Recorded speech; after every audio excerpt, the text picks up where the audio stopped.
Kelly here from Kelly's Amigurumi. Let's review the Tunisian Crochet honeycomb stitch.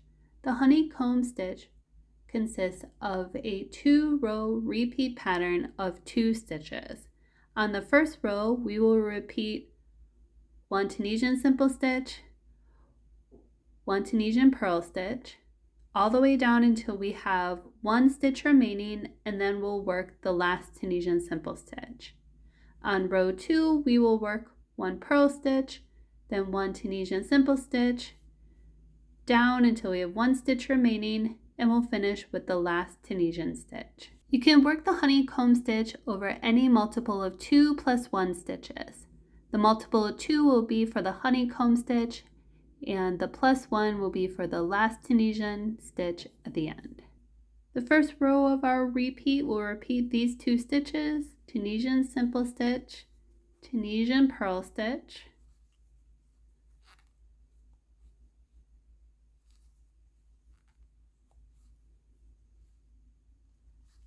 until 1 stitch remains in our row,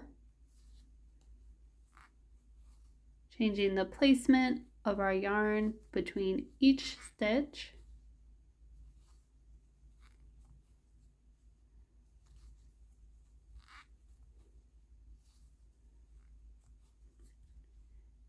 After the last purl stitch, we'll have 1 stitch remaining in our row.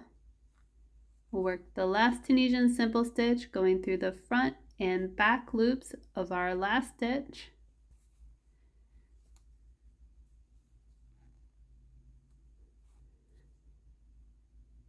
We'll work the standard return pass, yarning over, pulling through 1 loop, then yarning over, pulling through 2 loops until 1 loop remains on our hook.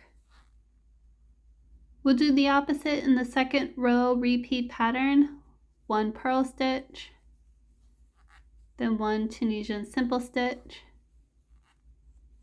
stacking the purl stitches on top of the simple stitches and the simple stitches on top of the purl stitch, continuing to change the placement of our yarn between each stitch.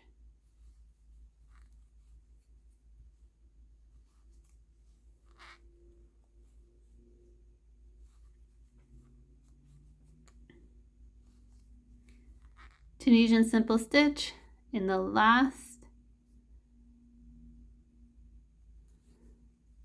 second to last stitch of the row, doing the last Tunisian simple stitch, finding the front and back loops of the final stitch, yarning over, pulling up a loop, standard Tunisian crochet return pass, yarn over, pull through 1 loop, yarn over, pull through 2 loops until 1 loop remains in our hook.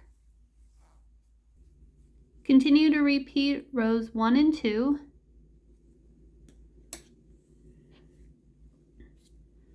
Until your garment measures your required length. Thanks for watching. Let me know if you have any questions or comments about the honeycomb stitch below.